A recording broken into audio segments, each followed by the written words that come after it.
Hey guys, Tony back again, Horror in Todge. Hope you're all well. Friday afternoon here, 14th of January. That means it's Scream Day.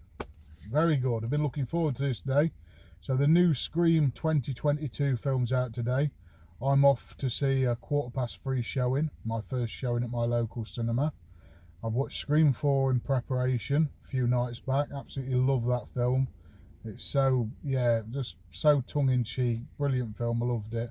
And really look forward to seeing what they do with this new one. Obviously, Wes Craven sadly passed away, so it's a couple of new guys directing it. Now, I haven't watched the trailer. I've tried to stay away from them, so I don't know if this is a rehash, a reimagining, a sequel, a prequel. I don't really know what this film is, so I'm going to go to the cinema today, take you guys along with me. It's absolutely freezing here.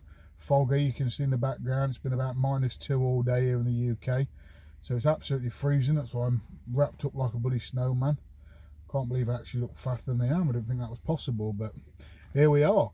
Let's get there, guys. Let's get to the Odeon Cinema, and I'll give you a spoiler-free review after and tell you what I think about not Scream 5, Scream 2022. So let's see what this is all about.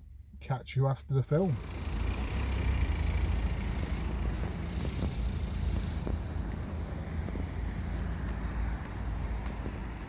So guys, I just got out from seeing Scream 2022, and that wasn't what I expected, to be fair. It was quite dark and a depressing, somber film, where the others are all tongue-in-cheek and, almost a scary movie in itself, like a spoof film. But this is a really dark example, so you can tell it isn't directed by Wes Craven in that sense, I suppose, but it was directed by Matt, I think his name's Matt Bertinelli-Olpin, and another guy called Tyler Gillette, and they done a good job with this one.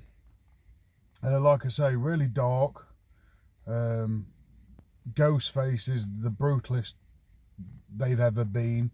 It's just kill after kill, lots of blood, some great setups with kills with a knife, and all different angles and aspects of some close-up shots, some great special effects, lots of blood, great looking blood. Really cool film. I really enjoyed it. The cinema experience. There was only a few people in there. It was like my first showing in the cinema, and I think there was like 3 other people in there, so I had a great experience in the cinema. No upsets or anything like that. But basically this one follows the guys again who's out of the original and the other films. You've got Sidney Prescott there, Neve Campbell, Courtney Cox's character Gale Weathers, and then obviously David Arquette is Dewey, he's back, and then you've got this other gang of guys who are like new blood, I suppose, like a new lot of guys, and you're sort of basically trying to put together, as you are in all Scream films, a murder mystery, who's the killer sort of thing. And there isn't that many twists and turns in it, to be fair, but like I say, the kills were great. Is it a sequel or sort of a reimagine? Obviously it's a sequel because obviously all the guys are back, so there is that. And then there's a take on the Stab films, as there has been in the other movies as well. You'll know, if you know the Scream franchise, what I'm talking about. But they've actually branded this as a requel, so you've got like, it's a prequel but with a sort of real sort of spotlight, or open eye on the sort of first film. So that's all I'm going to say about it, guys. They go on a lot about a requel in this film, and there's lots of cool sort of throwbacks again to all different horror movies and the guys who love horror movies and slashes in general. There's lots of sort of references on that. But I think to really get the most out of this film, you have to have watched all the Scream films, and maybe watch them pretty close to watching this film to get the best sort of, I suppose, best aspect of the film, what it's trying to get across.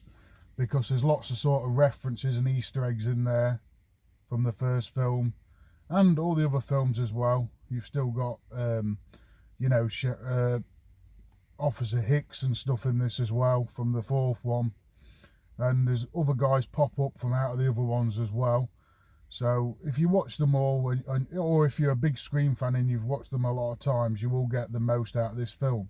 But all in all, I'm not going to get too much into the story. It's basically in Woodsboro again, and Ghostface is on the loose again, and basically some guys are trying to find them. But all in all, it was cool. It was really dark, as I've said again. The actual lighting was really dark as well. Just a different, obviously we've been different directors, there's a different sort of, obviously a take on it. Not everyone's Wes Craven. Wes Craven sort of took like a light-heartedness, and the films were quite bright. This one was really dark and lots of close-up of people's faces and that sort of thing, where Wes Craven was sort of more, I don't know, panoramic, I suppose, with, you know, with the houses and stuff. I thought this one shot more towards expression on people's faces and that, if you know what I mean. I don't know, I'm just trying to come across without giving anything away to you guys what it was like. But a really dark movie, a really sad movie as well. It gets quite sad, so take your tissues with you if you're big fans of the Scream films, because yeah, it does get quite sad. But like I say, all in all, cool. Lots of, for us gore hounds and horror fans, I thought it was really good. Some good characters, I think the young one's done a good job of all different sort of aspects of life and sort of tied into the other characters well. And there was even some sort of cool scenes in a hospital which I really liked, which brought back to sort of Halloween 2 vibes, that sort of thing. So that was quite a cool slasher moment in the hospital. And yeah, just all in all, a really solid slasher movie. I enjoyed it for what it was. Probably I'd give it a 7 out of 10. Really cool though, really enjoyed it. Glad the Scream franchise is back, glad all the guys are back, and I thought it was a really good attempt from these two directors to try and get Wes Craven's story across, I suppose, but in a different way, without the tongue-in-cheek parody sort of thing. You know, it was just a straight up slasher, quite brutal, and some really tense moments. Really great music in this as well, and yeah, some great lighting and visual effects. I thought it was really good. So yeah, 7 out of 10 from me, guys. Really loved the cinema experience. Get in the comments, tell me if you've seen Scream 2022, what you think of it, and yeah, just, you know, if you didn't like it, I understand, but if you did, just get in the comments and get in there, guys, and I'll get back to you and we'll have a chat about it. But all in all, really cool movie, real thumbs up. Sorry about the lighting, still foggy out here, still freezing, but yeah, I braved the weather and we've got Scream 2022 done, guys. So I've been Tony, I'll catch you all for the next video. Thanks a lot for coming with me.